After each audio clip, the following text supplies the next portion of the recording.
wonderful, everybody. His name is wonderful. His name is wonderful. Jesus, my Lord. He is the mighty King, Master of everything. His name is wonderful.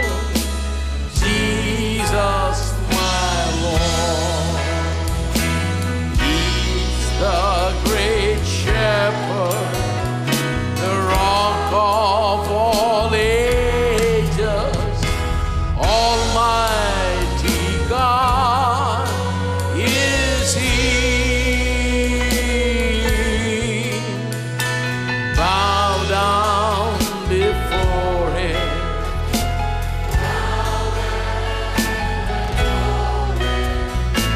His name is wonderful. Jesus, my Lord.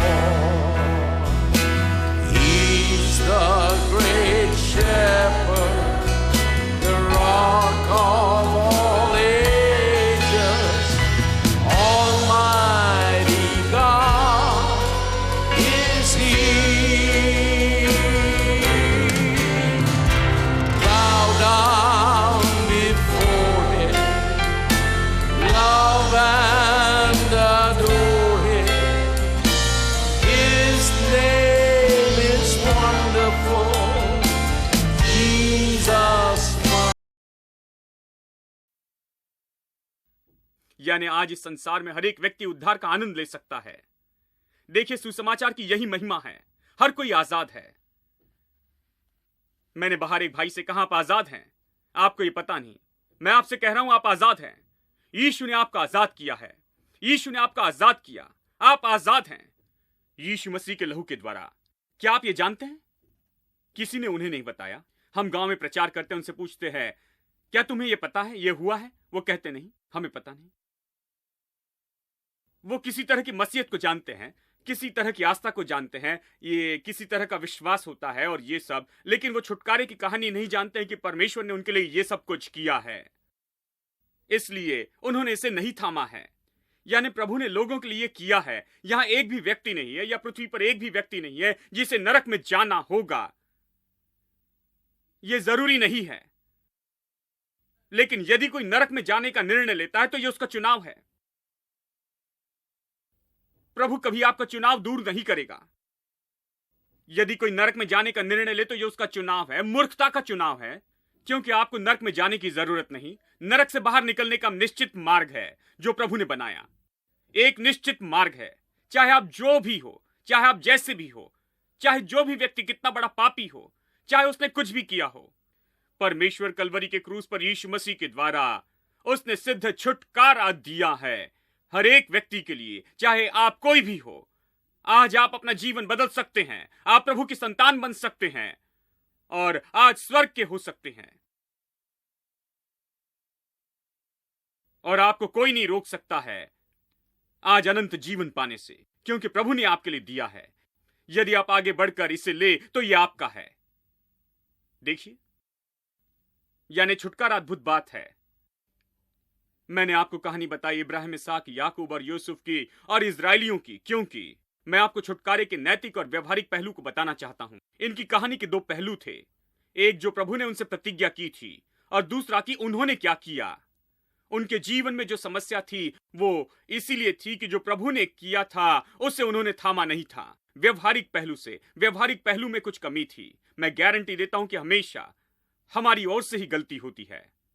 हाँ, पुराने दिनों में, याद है पुराने जमाने के telephone, इन दोनों में तो ये बेहतर हैं। तब जब किसी को फोन करते और जितना हो सके उतना चिल्लाते थे कि सड़क के पार वाले व्यक्ति को सुनाई आता, लेकिन उन्हें नहीं सुनाई आता। हेलो हेलो, कई बार ऐसे लगता है कि दूसरा आदमी बहरा हो गया है, जानते हैं। और हम हमेशा सोचते थे कि उन्हें कुछ हो गया है, उनकी ओर, उनकी लाइन में। तो लोग प्रार्थना में ऐसी होते और कहते हैं, प्रभु से कहते हैं, हेलो हेलो प्रभु, क्या तू वहां पर है? क्या तू वहां है? हम सोचते हैं कि प्रभु बहुत व्यस्त है, उसकी लाइन जैम है और वो हमें नहीं सुन सकता, वो हमें जवाब नहीं दे सकता, कुछ रुकावट है उसके साथ हमारे कम्युनिकेशन लाइन में। मैं आपको बताऊं मेरे दोस्तों, उसकी ओर से कभी भी कोई कमी नहीं है। उसकी साइड से कनेक्शन परफेक्ट है। केवल हमारी ओर से ही कुछ कमी हो सकती है। छुटकारे का व्यवहारिक पहलू, इसीलिए मैंने आपको यह पूरी कहानी बताई है। अब इस पर आधारित होकर, यानी यीशु ने कहा, तुम जो भी पृथ्वी पर बांधते हो स्वर्ग में बंध जाएगा, और जो तुम पृथ्वी पर खोलोगे उस स्वर्ग में खुलेगा। यदि दो लोग पृथ्वी पर किसी बात के लिए सहमत हो, तो वो मेरे स्वर्गीय पिता से उनके लिए हो जाएगा। मत्ती 18:18 और 19। यीशु ने कहा, वो कह रहा था छुटकारे के परिणाम में क्या होने वाला था। देखिए, यीशु छुटकारे का सिद्ध चित्र था। उसे मनुष्य के रूप में क्यों भेजा गया था? उसे मनुष्य के रूप में भेजा गया पुरानी वाचा में। देखिए, जब यीशु आया तो पुरानी वाचा में ही था, नई वाचा शुरू नहीं हुई। केवल यीशु के मरने और उसके जी उठने के बाद ही यह नई वाचा शुरू हुई थी। मैं अगले हफ्ते नई वाचा के बारे में बताऊंगा। लेकिन इसे देखिए, यीशु पुरानी वाचा में आया था। बाइबल कहती है कि परमेश्वर ने पुत्र को भेजा जो स्त्री से जन्मा, व्यवस्था के अधीन पैदा हुआ, मतलब यहूदी के रूप में जन्मा, यहूदी वंश में। गलातियों अध्याय 4:4 कहता है, वो लोगों में एक खास समूह का था, यहूदी वंश का। इसलिए वो बंधन में था। जो भी वो वंश विश्वास करता था, वो व्यवस्था के अधीन थे। वो प्रभु की व्यवस्था के अधीन था जो प्रभु ने मूसा को दी थी। मनुष्य रूप में जन्मा, व्यवस्था के अधीन, यहूदी होकर, और वो इस संसार में यहूदी जैसे जिया। वो इस पृथ्वी पर यहूदी मनुष्य के रूप में जिया, और उसने जो भी किया एक मनुष्य के रूप में इस संसार में, उसने ये सबसे पहले किया पवित्र आत्मा की सामर्थ्य में और प्रभु के वचन के द्वारा। उसने केवल कहा, वचन को इतना महत्व दिया, जो प्रभु ने कहा वही कहा, और जो परमेश्वर ने किया वही किया। पवित्र आत्मा की सामर्थ्य से किया, मनुष्य के रूप में, परमेश्वर के पुत्र के रूप में नहीं किया, इसे मनुष्य के पुत्र के रूप में किया। उसने पृथ्वी पर जो भी किया वो पूरा मनुष्य था और पूरा परमेश्वर था। लेकिन इस पृथ्वी पर उसके सारे काम पुरानी वाचा में हुए, ऐसे मनुष्य के रूप में जो इजरायली था, यानी बाकी यहूदी लोगों जैसे ही जैसे वो थे। वो अपने दिनों में बाकी यहूदी जैसे ही था। अब इसे सुनिए, वो अपने दिनों के बाकी यहूदी जैसे था। वो सब वाचा में थे। कौन सी वाचा? इब्राहिम की वाचा। प्रभु ने इब्राहिम के साथ वाचा बांधी। इब्राहिम की वाचा में प्रतिज्ञा थी शांति की, धन, तंदुरुस्ती, शत्रु पर विजय, सब कुछ, आत्मा, प्राण, शरीर, हाथों के काम, धन संपत्ति, सब कुछ।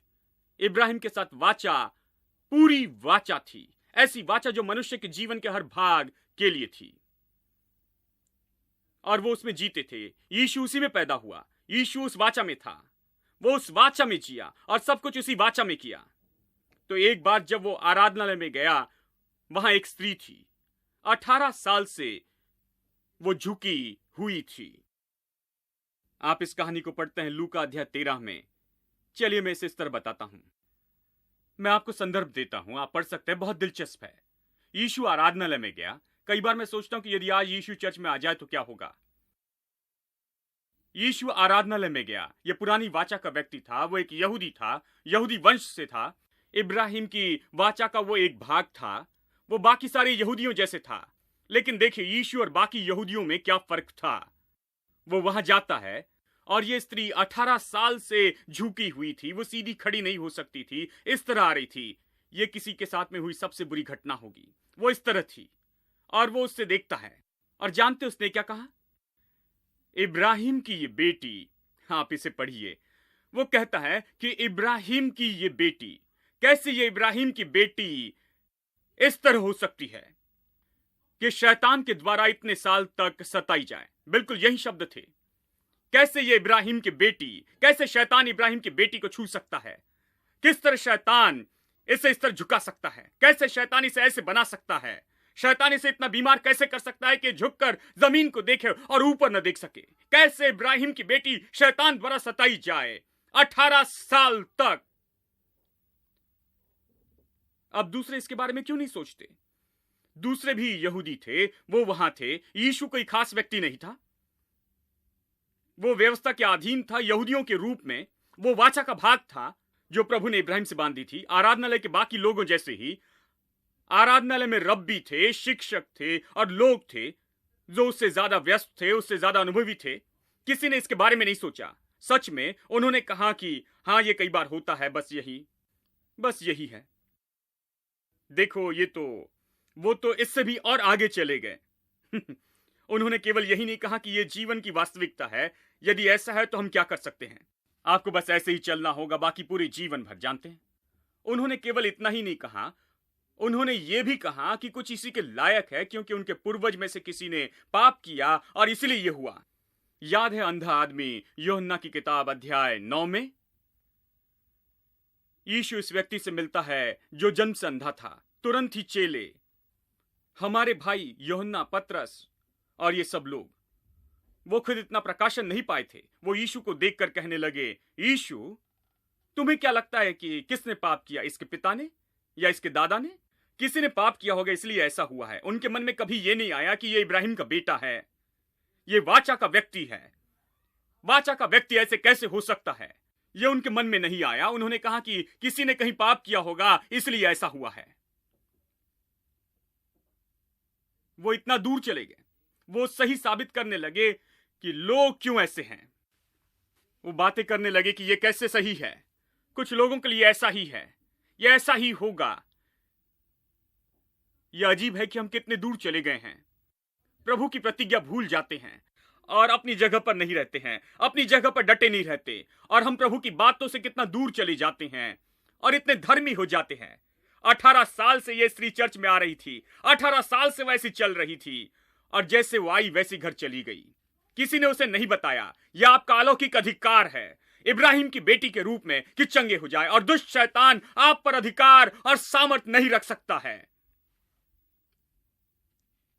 आप आशीषित हैं। व्यवस्था विवरण 28 वचन 61 बहुत महत्वपूर्ण है। शाप में बहुत महत्वपूर्ण बातें लिखी हैं। और फिर वो कहता है कि जो बीमारी यहां लिखी नहीं गई है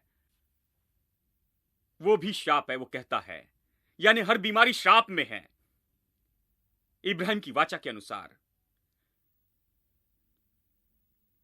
किसी ने उसकी ओर देखकर नहीं कहा कि तुम इब्राहिम की बेटी हो, तुम यहां पर आओ बहन, तुम्हें ऐसा नहीं होना चाहिए, आओ प्रार्थना करें। तुम खड़े होकर प्रभु पर विश्वास करो, तुम इसका सामना करो। हेलो, सब बिल्कुल शांत हो गए। देखिए, विरोध करने वाले नहीं थे। देखिए, जब यीशु जी उठा, उसने कहा सारी सामर्थ मुझे दी गई है, तुम सारे जगत में जाकर सुसमाचार प्रचार करो। फिर उसने कहा बीमारों पर हाथ रखो और वे चंगे हो जाएंगे। मैं आपको एक बात बताऊं, आप इसे ले सकते हैं, इसे लिख सकते हैं। प्रभु ने चर्च को इस पृथ्वी पर इसीलिए रखा है कि हर एक बीमारी से लड़ते जाएं और हर एक बीमारी के विरुद्ध में खड़े हो जाएं। हर तरह की, चाहे किसी भी तरह की हो, प्रभु ने चर्च को रखा है सबसे बड़ी एजेंसी के रूप में कि हर एक बीमारी से लड़े और इस संसार में हर तरह के रोगों से लड़े।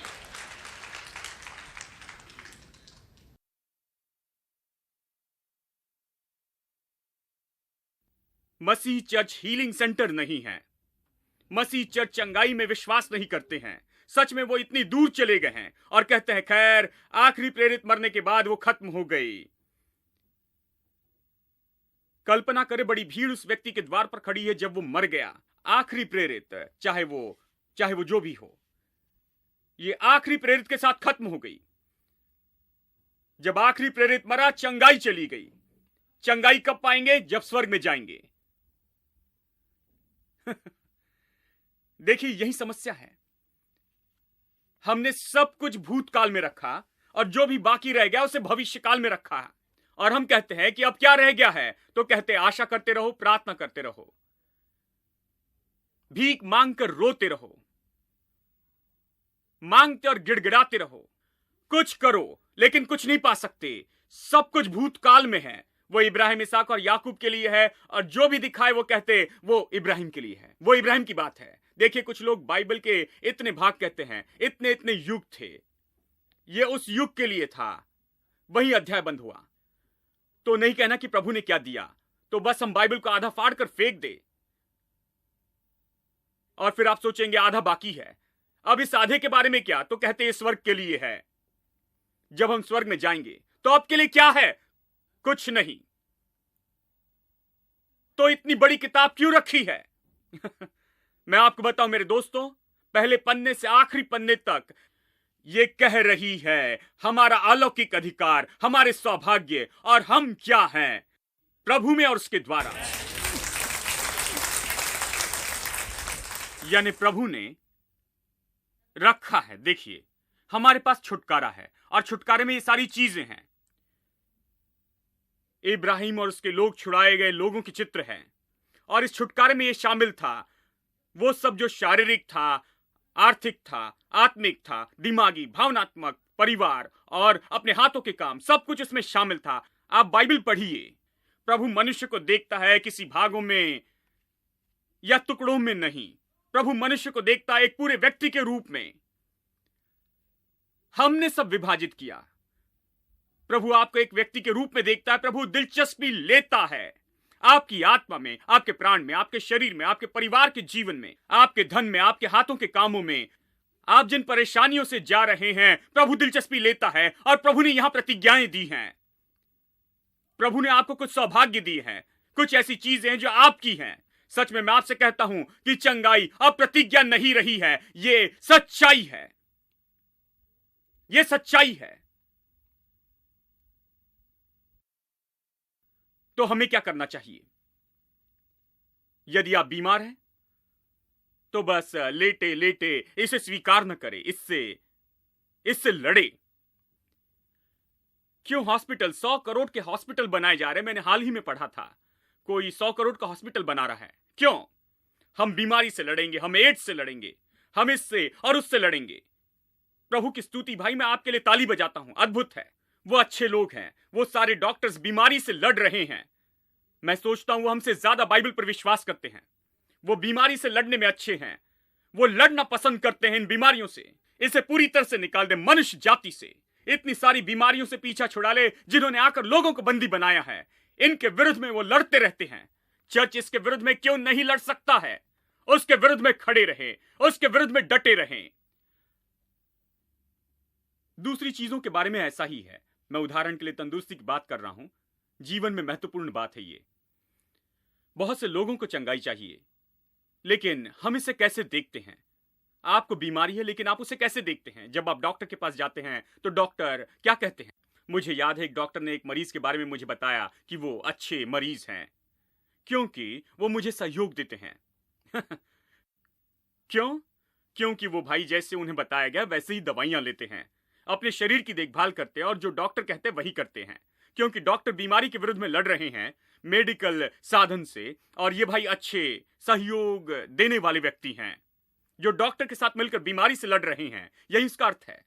दूसरे शब्दों में, यदि आप नहीं लड़ते, मेरे साथ मिलकर बीमारी से नहीं लड़ते, तो मैं कुछ नहीं कर सकता। मैं आपको दवाई दे सकता हूं, इंजेक्शन दे सकता हूं, मैं जीने का तरीका और डाइट ये सब आपको बता सकता हूं, ये सब बता दूं, लेकिन ये आप पर है कि इसे करते रहें। आपको मुझे सहयोग देना होगा, तभी ये काम करेगा। डॉक्टर यही कहते हैं। यानी जब आप डॉक्टर के पास जाते हैं विश्वासी के रूप में, आपका रवैया क्या होना चाहिए? मेरा रवैया होगा, डॉक्टर आप इसे करें, मैं आपके साथ खड़ा हूं, चलिए इससे लड़ते हैं और इस चीज को निकाल देते हैं। इस चीज का विरोध करें, इसके विरुद्ध में खड़े रहें, इससे पीछा छुड़ा ले, यह हमारा शत्रु है। आओ हम दोनों इसे अपने शत्रु के जैसे देखें, दोनों मिलकर इससे निपटे, प्रार्थना से, दवाइयों से और हर साधन जो हमारे पास है उससे, उसे लेकर इसके विरुद्ध में खड़े रहें और लड़े और इस युद्ध में जयवंत हो जाएं। यही रवैया आपको रखना चाहिए।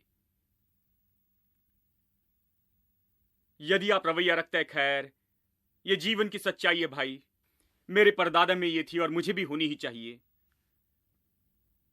मेरे परदादा ने मेरे लिए कोई विरासत नहीं छोड़ी, केवल यही विरासत छोड़ी है।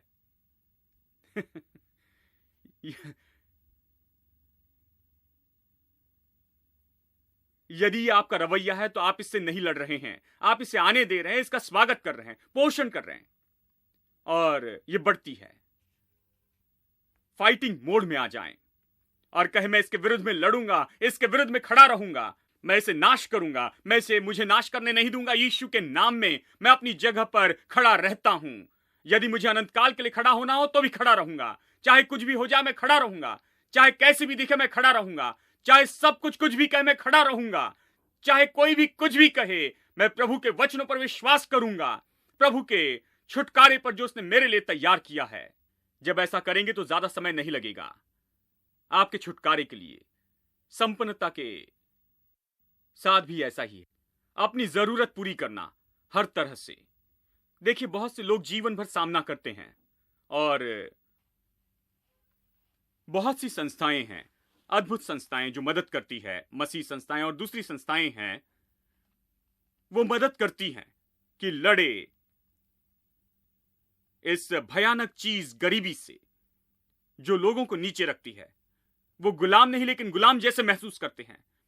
वो धूल नहीं लेकिन धूल जैसे महसूस करते हैं, क्योंकि वो कुछ नहीं कर सकते। पैसा नहीं होता है कि कुछ कपड़े खरीद कर बच्चों की नंगाई ढाके। वो उनके पैरों में जूते नहीं पहना सकते हैं, नहीं खरीद सकते। रोज 3 बार का खाना नहीं खरीद सकते। वो तो इतने नीचे और सताए गए हैं। और बहुत सी संस्थाएं इनके विरुद्ध में लड़ रही है। वो उठकर कहते हैं कि हम इसके विरुद्ध में लड़ेंगे, हम युद्ध जीतेंगे, हम ये करेंगे। लेकिन हम उससे क्यों छुटकारा पाना चाहते हैं? क्योंकि हम विश्वास करते हैं कि मनुष्य का शत्रु है, यह आपका शत्रु है। हेलो, बीमारी आपका शत्रु है। प्रतिदिन इसे शत्रु के रूप में देखे और प्रतिदिन उस बीमारी को कोसे यीशु के नाम में। यीशु ने कहा, यदि कोई इस पहाड़ को देखे और इस पहाड़ से कहे कि तू उखड़ जा, तो वो उखड़ जाएगा।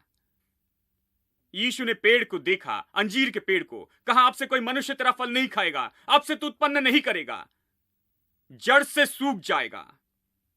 और वो तो जड़ से नाश हो गया 24 घंटों में ही।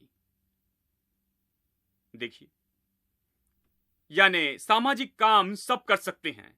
कई बार संसार के लोग बेहतर हैं, वो बहुत समर्पित हैं, वो गरीबी दूर करना चाहते हैं, गरीबी खत्म करना चाहते हैं, पूरी तरह से गरीबी हटाना चाहते हैं। पढ़ाई कराते हैं, मुफ्त में पढ़ाई कराते हैं, मुफ्त में भोजन देते हैं, मुफ्त में कपड़े देते हैं और कुछ देते हैं, कुछ करते हैं कि लोगों को इस गंदगी से निकाले और गरीबी से उन्हें उठाकर आगे बढ़ाएं।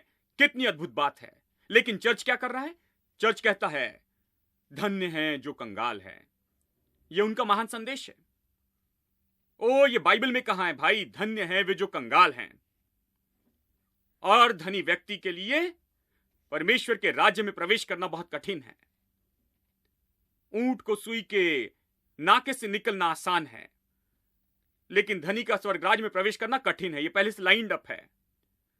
चाहे वो बाकी बातें समझे या ना समझे, लेकिन ये बातें पूरी तरह से याद है उन्हें।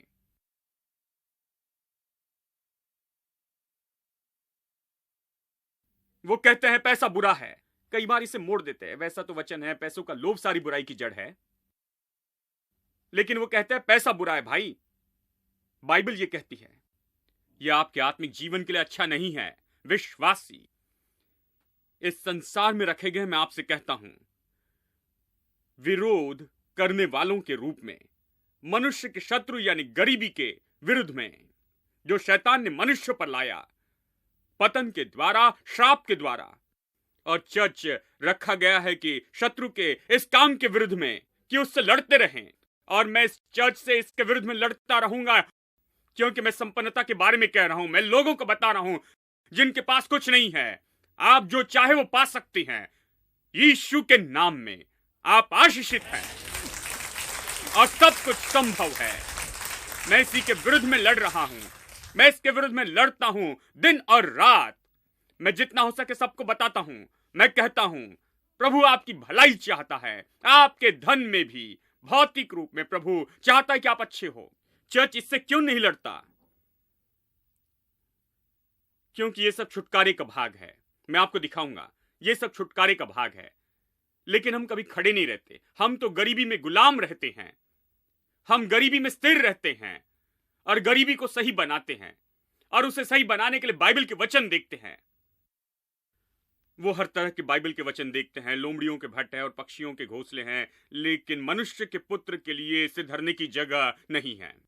ओ, तो वो पतरस को गरीब बनाते हैं, पौलुस को गरीब बनाते हैं, यीशु को गरीब बनाते हैं।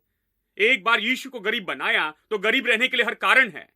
प्रभु की स्तुति हो, बिल्कुल मेरे यीशु के जैसे। मेरे पास सिर धरने की जगह नहीं है। हेलो, क्या आप सुन रहे हैं?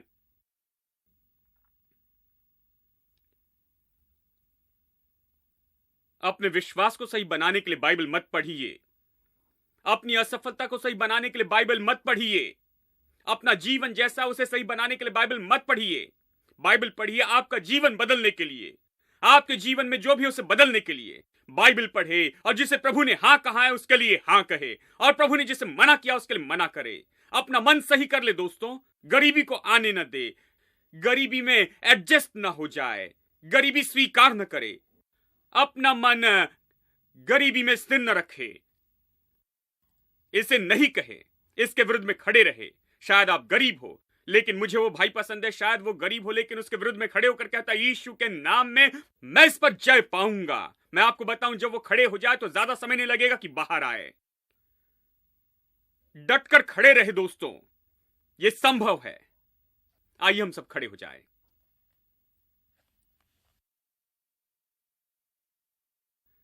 पिता परमेश्वर, तेरा धन्यवाद करते हैं तेरे महिमा में अनुग्रह के लिए, असीम अनुग्रह के लिए जिसने हमें सब कुछ दिया है। हम जो कल्पना कर सकते हैं उससे भी बढ़कर, हम जो समझ सकते हैं उससे बहुत बढ़कर ही प्रभु। लेकिन धन्यवाद करते हैं कि पवित्र आत्मा इन बातों को लेने में हमारी मदद करता है, हमारी मदद करता है कि इन चीजों के पीछे बने रहे, हमारी मदद करता है कि इन चीजों को समझ सके। ओ तूने हमारे लिए बहुत कुछ किया है, उसमें हमारे पास छुटकारा है। ओ हमारे पास छुटकारा है, हमें मिलेगा नहीं लेकिन पहले मिल चुका है। यह भूतकाल या भविष्यकाल में नहीं, वर्तमान में है, यह वास्तविकता है, यह हो चुका है, खत्म हुआ, और हम अपने छुटकारे की वास्तविकता में जीते हैं। और मैं प्रार्थना करता हूं कि प्रतिदिन तू लोगों की मदद कर कि ये पवित्र आत्मा की सामर्थ्य में चले, इन चीजों के प्रकाशन में, और प्रतिदिन लोग इन चीजों को समझ सके, और इन चीजों को समझ सके, ये सच्चाई स्पर्श करे इनकी आत्मा, प्राण और इनके शरीर को, इनके परिवार को, इनके हाथों के कामों को, सब कुछ छुटकारे की वास्तविकता से स्पर्श किया जाए।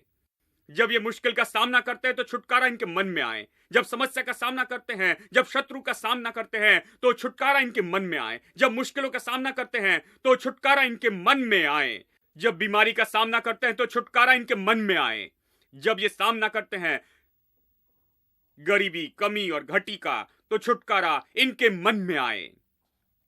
प्रभु की आत्मा इन्हें याद दिलाए कि नई सृष्टि के रूप में इनका जन्म सिद्ध अधिकार क्या है। ये इनका जन्म सिद्ध अधिकार है कि चंगे रहे, ये जन्म सिद्ध अधिकार है कि शैतान के हर एक सताव से आजाद रहे और गुलामी से।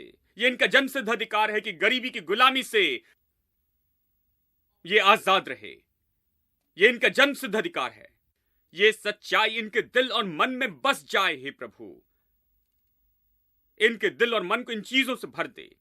जैसे प्रभु देखता है वैसे देखने में इनकी मदद कर, क्योंकि हम जानते हैं कि यदि आज तू यहां होता तो आज हम तुझसे बातें कर सकते और तुझे अपनी समस्या बता सकते। तो यही कहता, क्या तुम विश्वास करते हो? जो विश्वास करे उनके लिए सब कुछ संभव है। और आज हम लोगों से यही कहते हैं, यदि ये विश्वास करे तो सब कुछ संभव है, यदि ये विश्वास करे तो कुछ भी असंभव नहीं, क्योंकि हमारा प्रभु वाचा को निभाने वाला प्रभु है। ऐसा कुछ नहीं है जो बीच में खड़े होकर जो कुछ भी परमेश्वर ने हमें दिया है उसकी भरपूरी में चलने से हमें रोक सके। पृथ्वी पर कोई सामर्थ नहीं जो हमें रोक सके, क्योंकि प्रभु ने इसे दिया है और पवित्र आत्मा हमारा सहायक है। धन्यवाद पिता, सबकी मदद करके ये छुटकारे की वास्तविकता में चल सके। हे प्रभु, आकर प्रतिदिन इसे समझने में मदद कर। तेरी शांति और आनंद इनके दिल और मन पर अधिकार करे। यीशु के नाम में प्रार्थना करते हैं।